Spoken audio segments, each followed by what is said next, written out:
Hello everyone, and thank you for watching my channel. If you like what I'm doing here, please consider subscribing, liking, and commenting. It would really help the channel out quite a bit. Thank you very much. And now, Mystery Theater.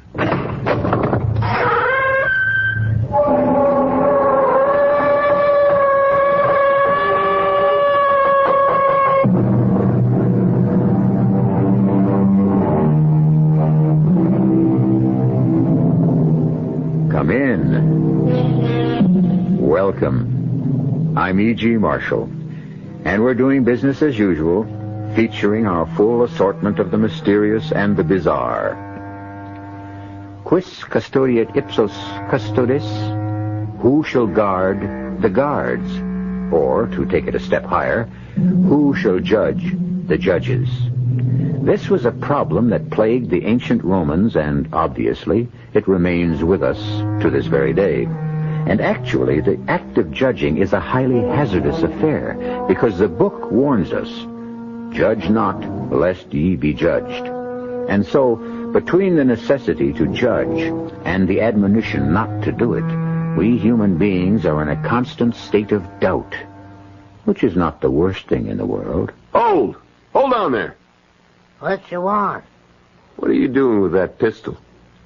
That's hardly your affair, Mr. Lincoln. A man prowling about at night holding a loaded pistol is certainly an object of curiosity. Only to those that don't mind their own affairs. I consider the safety of the community to be very much my affair, Mr. Barnes. You'll oblige me by handing over that pistol.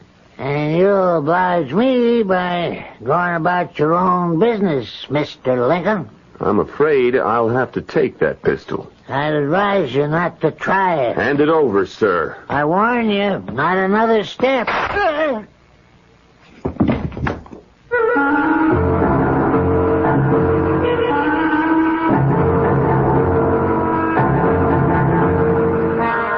Our mystery drama, It's Murder, Mr. Lincoln, was written especially for the Mystery Theater by Sam Dan and stars Keir DeLay.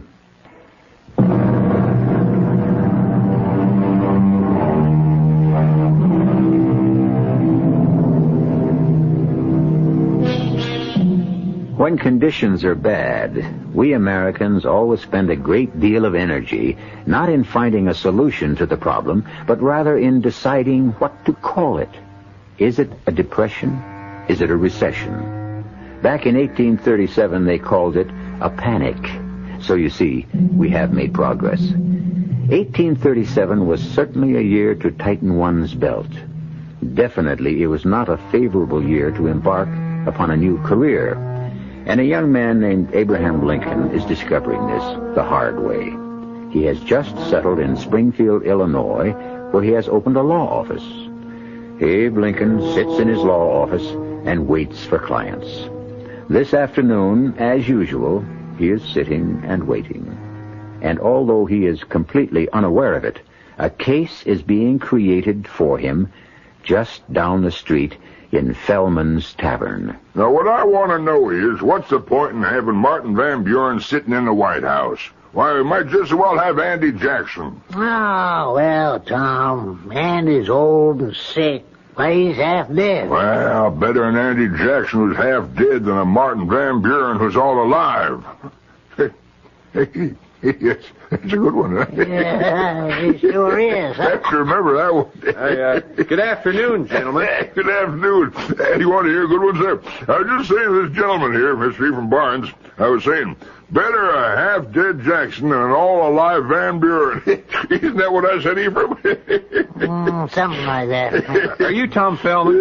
Yeah, in the flesh. I'd like a room. Cost you $1. All right. In advance. Oh, no man anything, as it says in Corinthians. Or is it, Acts? Oh, here's your $1. Thank you. Drink? Oh, no, not for me, thanks. Well, comes with the price of the room. I never drink while there's work to be done. Huh? Well, what's your name, stranger? You know mine. I'm Tom Feldman, and this gentleman here is Ephraim Barnes.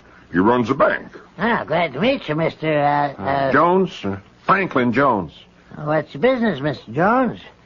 I assure you, First National Farmers and Merchants Bank of Springfield is very much at your service. Oh, thank you, Mr. Barnes. I'll keep that in mind. Could either of you gentlemen tell me where I might find a Mr. Cyrus Darrow? Cy Darrow? Why, he's got a farm. Big place it is, too, just north of here. Now, you just follow the road right out of town. May we inquire your business with Mr. Darrow, sir? Well, that depends on Mr. Darrow. Well, that's playing the cards close to the vest, huh? Bread eaten in secret is the sweetest, as it says in Proverbs. Or is that Leviticus? There's nothing secret about my business with Mr. Darrow. He swindled me out of some money. Now he's either going to pay it back or I intend to blow his head off. Now, Mr. Jones, there's no need for that. If you have proof, you can take him to court. Well, I don't have proof, so I'll just have to do it my way. I've come here to get what's mine by rights, and I have the instrument with which to secure it. Well, that's a wicked-looking weapon you got there, sir. I fought in Florida in the Seminole War. This pistol was first and last fired in the service of my country. I earned the right to use it in my own behalf. Now, sir, you cannot flout the law. Yes, indeedy. The law is sitting right here by your side. In me, you see the sheriff, and Mr. Barnes is the judge for this term. Well, gentlemen, all I can say is that if a man don't get no justice, he will have to make his own. My room, sir? Up the stairs. First door to your right. Supper's at 5 o'clock. That young fellow bears a bit of watching. Yeah. I pity him if he goes up against old man Darrow. Cyrus will just chew him up and spit him out. Wicked-looking pistol, that. You know, I'm not a wagering man, Ephraim, but if I was, I'd lay my money on Cyrus Darrow. Poor fella. Seems kind of young to die after surviving an Indian war and all.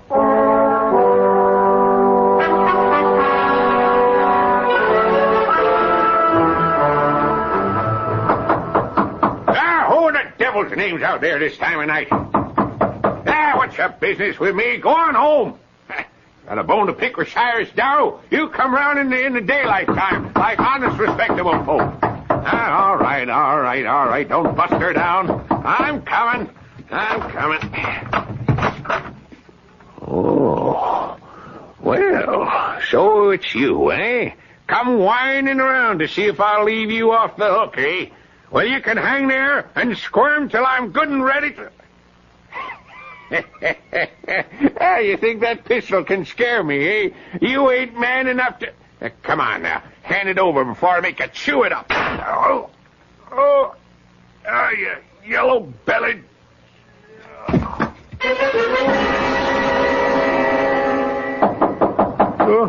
What? Who's there? The sheriff. Sheriff? That's right. Open up in the name of the law. All right. Oh, hi, Mr. Feldman. Oh, Mr. Feldman, the tavern keeper. No, sir. It's Mr. Feldman, the sheriff. You'll have to come along with me, son. What for? What for? Mr. Jones, it looks like you did what you came here to do. What's that? Kill Cyrus Darrow. Killed Cyrus Darrow, but I didn't. He's dead, son. Big hole in his forehead caused by the forcible entry of a pistol ball. There must be some mistake. No, sir. There's no mistake. This your pistol? Of course it's my It pistol. was found 50 yards away from Cyrus's house. No, you couldn't have found it 50 yards away because... Because? Well, it can't be my pistol. I remember I put it back in my bag. Yes? Yeah. Hey, it isn't here. Of course not. How could it be in that bag and in my hand at one and the same time? I didn't... Mr. Jones, as sheriff of Springfield County, I hereby arrest you for the murder of Cyrus Darrow. What? And may the Lord have mercy on your soul. What are you saying? Well, that's right. I shouldn't say that just yet. After all, you ain't been tried. But you'll get a fair trial before they hang you. I don't know what to say, Franklin. I don't know what to say. I didn't kill him, Emily. I didn't. Franklin, everyone says... I don't care what everyone says. You just gotta believe in me. Why did you have to come here with a pistol? Why did you have to threaten him in public? Why? Because I'm stupid, that's why. Oh, Franklin, I'm sorry. I guess I really am in the soup this time. This man, Cyrus Darrow, was very well liked. And the evidence against you, it's so strong. Evidence? What evidence? What evidence? Oh, Franklin, your threats to kill him, the pistol. I swear to you, Em. I believe you, darling. But there's gonna be a trial. Well, I'll make them believe me. I'll make everyone believe me. You'll need a lawyer. Yeah, well, I'll hire a lawyer. And What is it, dear? a lawyer... Yeah, well, that's just what I said, my darling. I'll hire a lawyer. Dear, there are no lawyers. No lawyers here in Springfield, the state capital? Why, in a place like this, there are nothing but lawyers. I've been asking around, and I've gotten answers. One fella says, sorry, ma'am, I just couldn't take on another case. And meanwhile, he's got his feet on the desk, and I can see the holes in his shoes. And then another fella says, I never did try a murder case. What is it? There isn't nobody in this town doing 15 cents worth of business, and they say, each of them say to me, sorry, Miss Jones, I just can't see my way clear. Well, why won't they take my case? Well, Is it because they don't think they can win? Emily, that should make no difference. Law says every man's entitled to a lawyer. I know, but what the law really means, every man's entitled to a lawyer provided he can get one.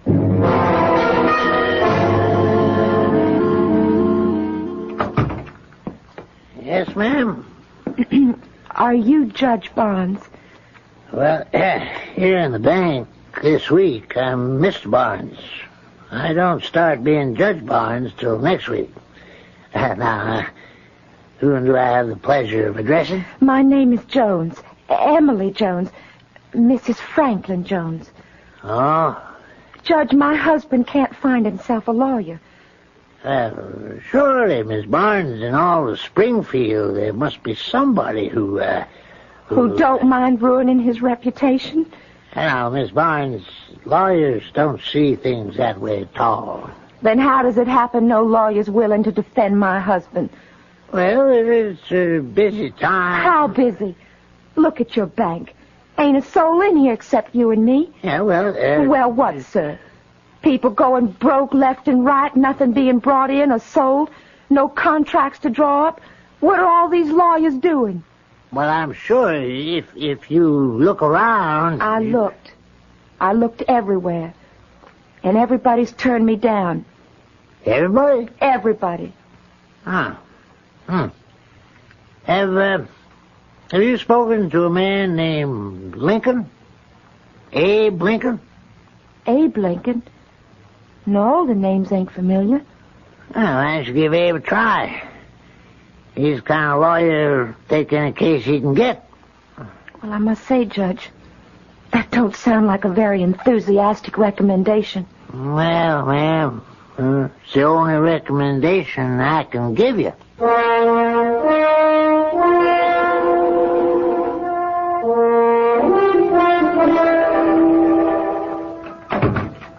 Yes, ma'am? Will you please tell Mr. Abe Lincoln I'm here? There's no need to do that, ma'am. You've already done so. You? You're Abe Lincoln? The plea is guilty, ma'am. Now, to whom do I have the pleasure of... But you don't... I know I don't look like a lawyer. Well, the fact is, I don't look very much of anything else either. Well, Won't you have a seat, ma'am? Now, my name is Emily Jones. My husband, Franklin... Was he named after Ben Franklin? Yes, sir, I believe so. The great man. Yes, sir. He, my husband, is going to be tried for murder. Yes, I know. And I need a lawyer. Well, you've come to the right place. You mean you're willing to defend him? I'm ready, ma'am. Well, that may be, but I've got to ask you about your qualifications.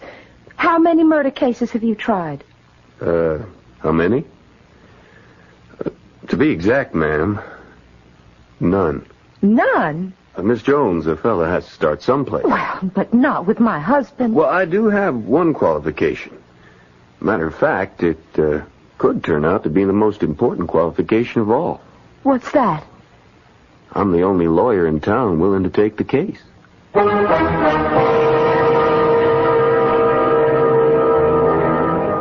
Didn't Longfellow say, "Lives of great men all remind us we can make our own sublime, and departing, leave behind us footprints on the sands of time"? Yes, he did. However, what we should realize about the lives of great men is the fact that most of them weren't always great. Can you imagine being unhappy to have Abraham Lincoln as your lawyer? I'll return shortly with Act Two.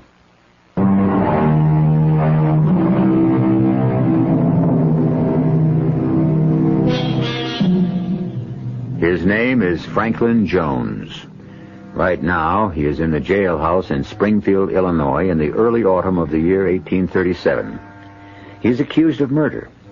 His prospects are bleak. The betting is better than 10-1. He'll feel a rope around his neck before the month is out. The odds have not been lowered by the fact that his lawyer is a young man named Abe Lincoln. And who was in the tavern when you came in? Mr. Fellman, Mr. Barnes. No one else? No, no one else. I asked if they knew where I could find Mr. Cyrus Darrow, and they asked why, and I told them. Couldn't you tell them that it was your own affair? Well, I didn't. Oh, you always have to be bragging about something, no matter how many times I tell them. Please, Emily. Mr. Lincoln here ain't interested in our personal business. Oh, but I am. You are? Why? Because you never can tell what might be important. All that's important is to keep the rope away from Franklin's neck. Well, that's exactly what we're trying to do, Miss Jones. Now, Frank, you came here night before last from Valley Junction. That's right.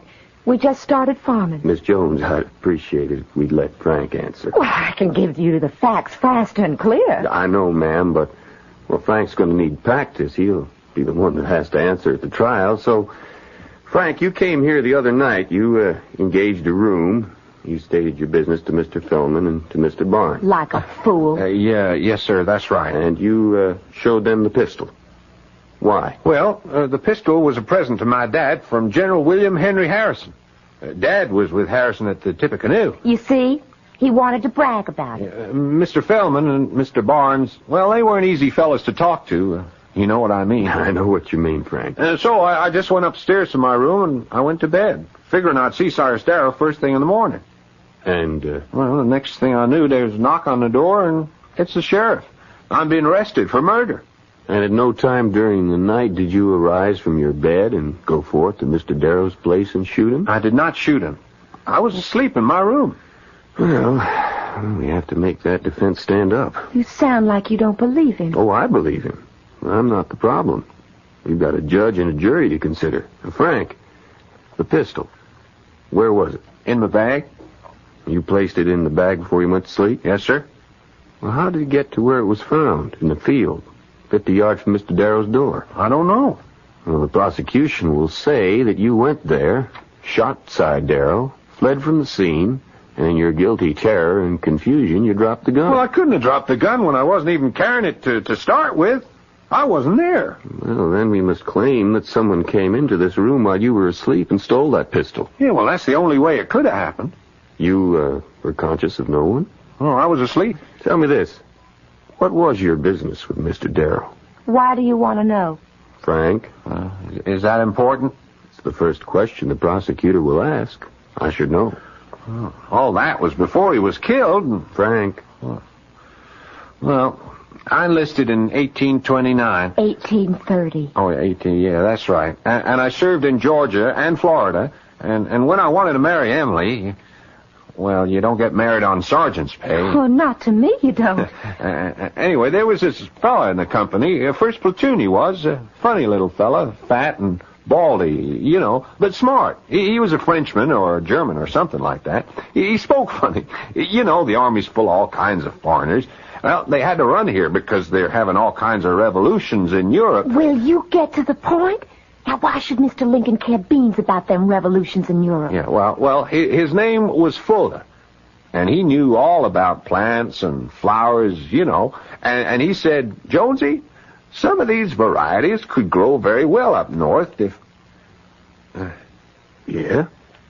If what? Yeah, well, I never did find out. You see, he and I were going into business, and we collected boxes and boxes of various seeds, and we was going to sell them to farmers up this way, where I was well known. That is, I knew some people. And since Cyrus Darrow was one of the biggest farmers in this parts, well, we wrote to him. And he wrote back offering to buy a special kind of feed grass. Yeah, we sent him $30 worth, and he never did pay up. So we wrote and we asked him for our money. And he sent back an answer saying he'd be hanged if he'd pay a cent for some sticky Georgia thistles. What was that man talking about anyway? Well, I don't know. I could have made a mistake and not cleaned out the seed like Fulda said you had to do.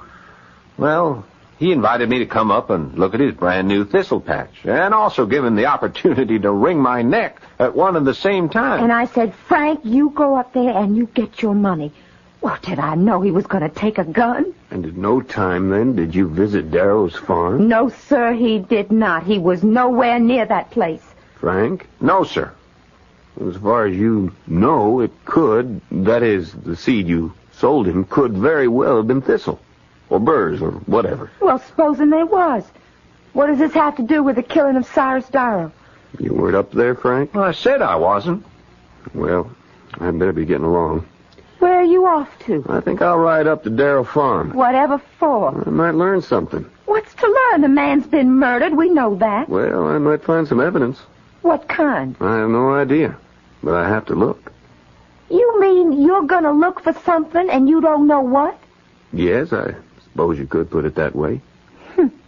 What was that, Miss Jones? Nothing. Just,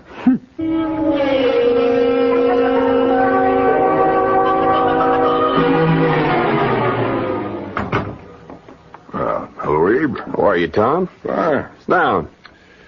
Doing anything? Well, I'm about to take a run up to Darrow Farm. Maybe some evidence. Mm-hmm. Yeah. Evidence. Evidence of things not seen, as it says in Leviticus. Hebrews. Yeah. Leaving soon? Well, I'd like to get back before supper. You've taken the Jones case? Yep. I was retained this morning. Well, Abe, you think that's wise?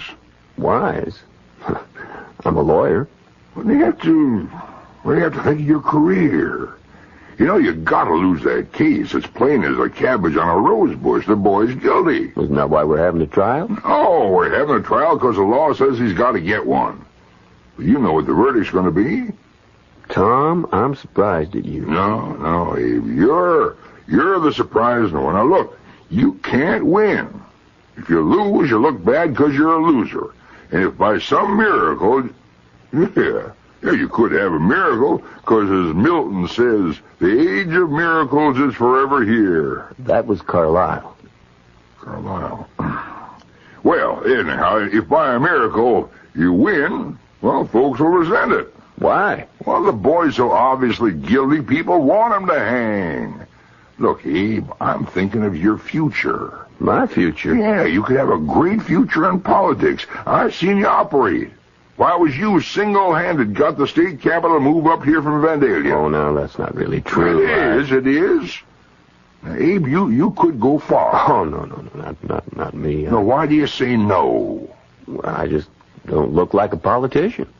Well, there's no special way a politician's supposed to look. That isn't so. He's got to look kind of solidly dignified, like Daniel Webster, or sharp and smart like Clay or Calhoun, or shrewd like Tom Benton, or even jolly like Steve Douglas. But he can't afford to be funny looking like me.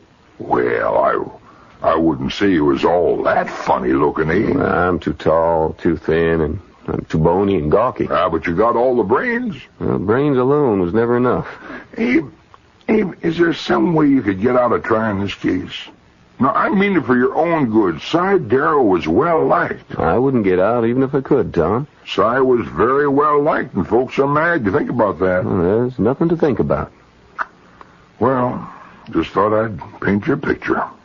After all, as William Shakespeare said, forewarned is forearmed. No, that was Miguel Cervantes.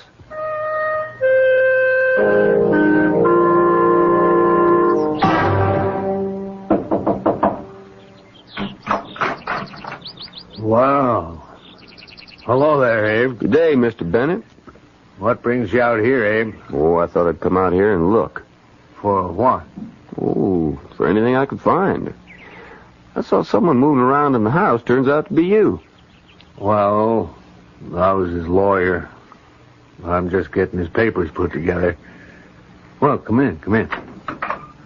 Look around, if you like. Thank you, Mr. Bennett. Right here in the doorway is where he fell.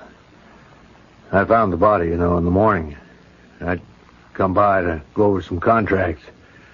There he was, dead. You going through his papers? I'm trying to. Mm-hmm. Anything missing? Well, Abe, either stuff is missing or he hid him away somewhere. What do you mean?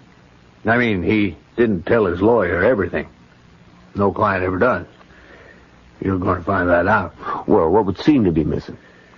I haven't had a chance to go through it all, but I know for a fact he's been lending out money all over town. The way things are with the banks and all, he was the only one with hard cash. Yes, I heard. Well, you could say there were plenty of folks who might have had a motive, Mr. Bennett. Yeah, you could say that, Abe.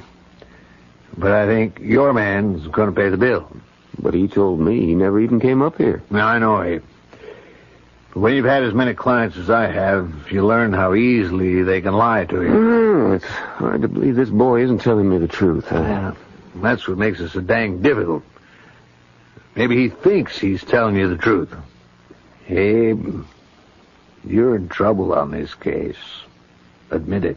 I never denied it. Let's step outside, Abe. What for? We might find a way out of this problem.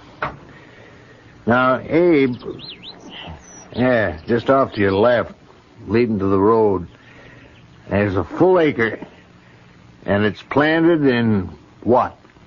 Now, hold on, Mr. Bennett. That's a wild field. No, that's a planted field, Abe. But who'd want to plant all those weeds and burrs and thistles? They come from the seeds my client bought from your client. That's hard to believe. Why? Let's say your client's a sharper, or he made an honest mistake. Don't matter. But he made my client mad. My old Si was ready to kill that boy on sight. Get my point? Mr. Bennett, I think I do. Now, taking it straight from there, you begin to see a new line of approach in the case. Mr. Bennett, let me tell you, sir, I am eternally in your debt. So think. I had just considered this case was hopeless. Abe, when everything looks hopeless, that's the time you really start to hope.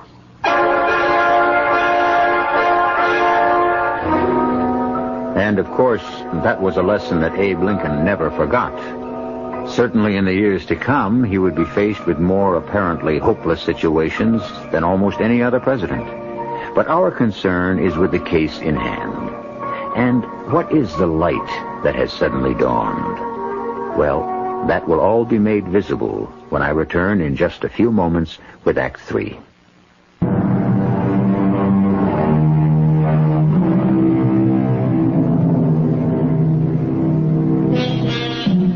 It is always surprising to consider that what we call psychology is a science of recent vintage. We speak so easily of things like the split personality, the other self, the protective falsehood, without realizing that these terms would be unintelligible to people who lived even 100 years ago. But although our forebears did not know these things intellectually, they could understand their implications.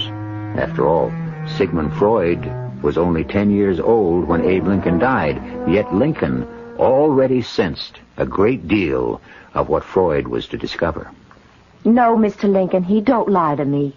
That's one thing he don't do. He don't lie to me. Emily, maybe he has no choice. What do you mean? Well, maybe he's afraid he'd lose you if you knew he was a murderer. What would you do if he confessed? What would I do? Would you leave him?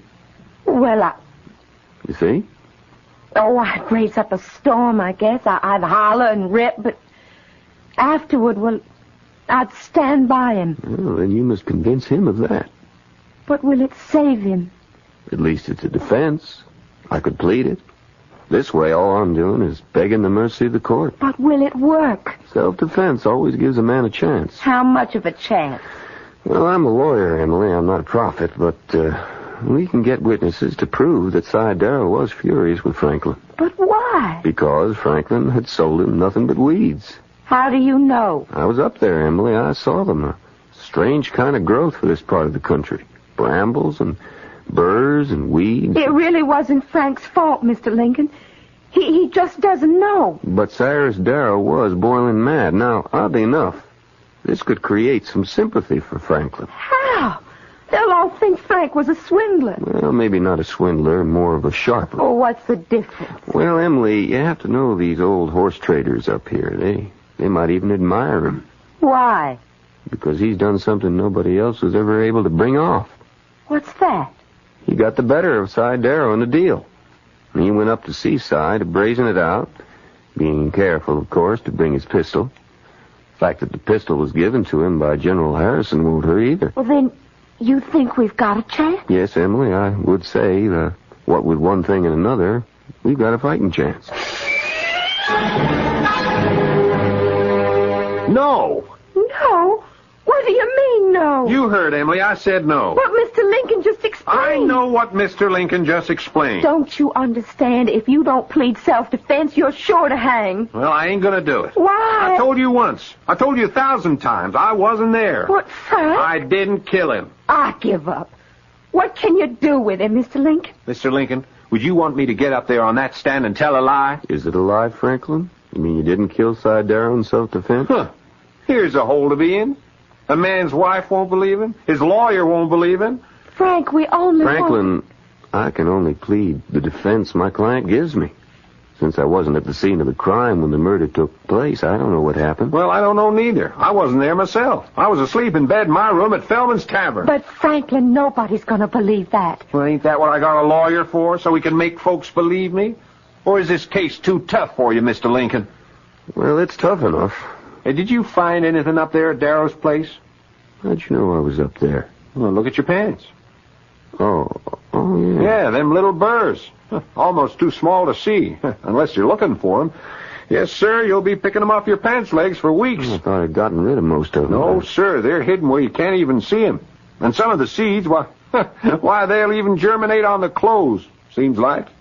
You better boil those pants. Oh, well, thank you. I guess Darrow was right, Emily. We did sell him weeds. I didn't mean to, Mr. Lincoln. It's just that Corporal Fulda would have known what to do. He said you have to wash the seed in something called alkali. I don't even know what it is. What are you going to do now, Mr. Lincoln? Tell me, who else was in the tavern when you came in? Well, I told you, just Mr. Feldman and Mr. Barnes. Nobody else? No, sir. You positive? I'll swear to it. Well, do you know anyone in the town? No, sir. Not a single solitary soul. Why do you ask? Well, Emily, it's about time I started asking questions. But you've been asking questions all along. No, not the right questions, and I haven't been asking the right people either. Well, Abe, I can only tell you the boy insists on having a rope put around his neck. He refuses to plead self-defense. In my opinion, he'd rather die having his wife think he's not a murderer. I believe him. It can be a dangerous business when you start believing clients. It can even be a more dangerous business when you don't. What can I do for you, Abe? You've been through all the size papers yet? All I was able to turn up. Would either Tom Feldman or Ephraim Barnes have owed him money? Well, now, Abe, this is a lawyer-client relationship. You asking me to break it? Well, the client's dead, Mr. Bennett. And I'm not asking out of idle curiosity. Yes, he did have a mortgage on Feldman's. I thought Tom Feldman owned the place free and clear. It's been a moneymaker for years. Don't you know there's been a panic on him? There ain't a nickel's worth of cash to be had. Well, why would Tom Feldman go to Cy Darrow when he could get money at bank rates from his good friend Ephraim Barnes? Banks don't have it either, Abe. Did you find any papers for either Tom or Ephraim? What are you trying to say, Abe? I'm just asking, Mr. Bennett. To answer your question, no. There was no papers for either one of them. And yet, they both owed him money. I'm reasonably sure of it, Abe. Well, thank you, Mr. Bennett.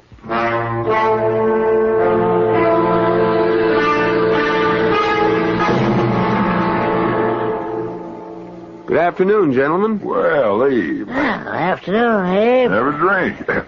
How's the law business coming? Slow. Well, slow but sure moves mighty mountains. Aristotle. Euripides. Abe, I swear one day I'm going to catch you. Gentlemen, we have some business to discuss. They discuss business at my office only. This is legal business, Ephraim. Then I'd rather discuss it at your office. It has to do with the upcoming trial of Franklin Jones. In that case, I don't discuss it at all. I'm scheduled to be presiding judge, you know. I don't think so, Ephraim. Well, what you saying? You can see the calendar. I'm going to ask you to disqualify yourself, Ephraim. What are you saying, Abe? Abe here's one of the finest... Abe, don't you believe I'm a fair man? It's nothing personal, Ephraim. Well, then why... Well, to begin with, you're a material witness. Who is? You are. You and Tom here. You're the ones, the only ones who heard Tom ask for the whereabouts of Cy Darrow, and who heard Tom threaten to kill him. Yeah, well, Well, you can't be a judge and a witness at the same time, can you? Yeah, but you... Besides, there's more to it than that. What are you driving at, Abe? Well, my client insists that he's not guilty. Well, now, you wouldn't expect him to admit it now, would you? Yes, if he were guilty, I would, especially since I found a way he could plead guilty and still save his neck at the same time. What's that? Self-defense. Old Cy was born and mad at him. Mad enough to kill him. But the boy refuses to take that defense, which proves to me that he's a young man of his word, and I have to respect that word. Abe, if Franklin Jones didn't kill Cy Darrow, who in thunder did? Well, we'll have to sit down, the three of us, and reason together. If Franklin didn't kill Cy, who did? We know somebody did, because Cy's dead. I'd like you to come straight and tell me exactly what you're driving at, Abe. Well, it couldn't be suicide. After all, how would Cy get a hold of Frank's pistol? Well, what motive would Cy have for doing away with himself? None. But you can't be too careful in these things. You have to explore every possibility. But you also have to be headed someplace. Don't be impatient, Ephraim. I am. So if it wasn't Frank, who else could it be? Who else knew Frank was in town? Who else knew Frank was mad enough to go to Cy's place with a pistol? Who else would even know that Frank had a pistol? The answer? Either one of you two. Well, hold on there, Abe. Are you saying that Eve here, or me, could have killed Cy Darrow? Huh? Well, Abe, I am your best friend in town. How could you even think Abe, I thought you was always a man of good sense. But this is monstrous. Have either of you gentlemen been up to see Cy lately? Well? I ain't been up to Cy Darrow's place since I bought a pony from him in 33... No, it was 34. Well, yeah, it's been 3 years. Ephraim? It's been at least a year since I had occasion to visit Cy's farm. Where'd you transact your business? Whatever business we would transact, we would do at the bank. Gentlemen, one of you two is lying. Hey, now look here. Now, you want to be careful now, Abe. Friendship only excuses just so much. Let me borrow that chair. Now, I'm going to put my foot up on the seat of it. What for? Oh, come on, let's humor him. He's mad. You'll notice that the lower part of my trouser leg is covered with very tiny little sticky burrs. Yeah, so? So these are typical of a growth that occurs only in northern Florida or southern Georgia. You can't find them anywhere else in the country except at Cy Darrow's farm. Well, now, what's that got to do with the price of tea in China? They grew from seeds sold to Darrow by mistake by Franklin Jones.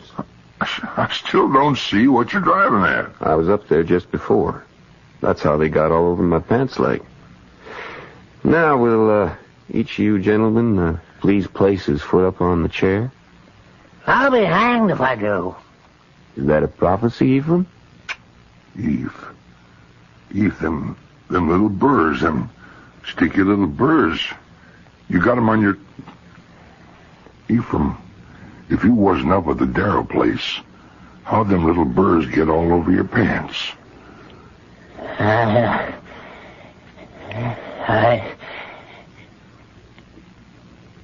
Pour me a drink, Tom. Eve, you was always an honest man. Yeah.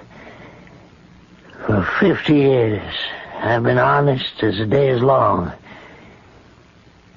And where did it get me? I didn't speculate. I didn't hedge. I guarded my customers' money.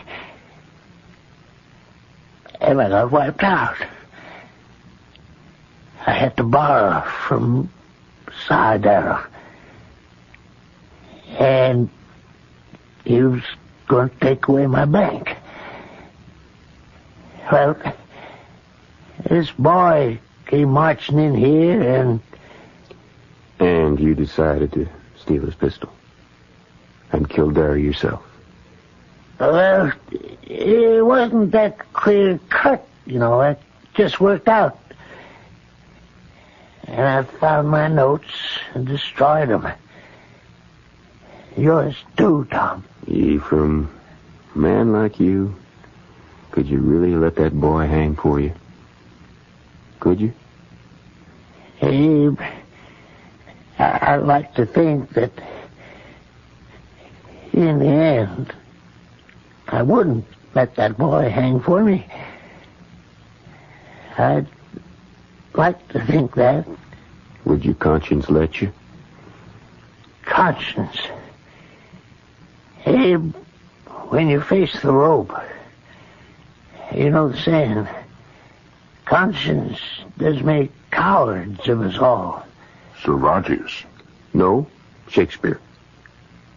You're a good lawyer, Abe. Would you defend me? Ephraim, you mean you want me? Why, you could have anyone, even Stephen Douglas.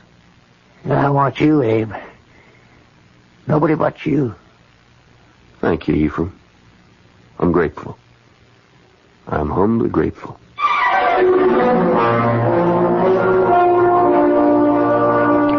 Well, the case went to trial with a new judge and a new defendant. And the young lawyer Abe Lincoln argued ably and well. And the result was a hung jury. But, as Abe Lincoln said afterwards, better a hung jury than a hung client. Well, you hang around. I'll be back shortly.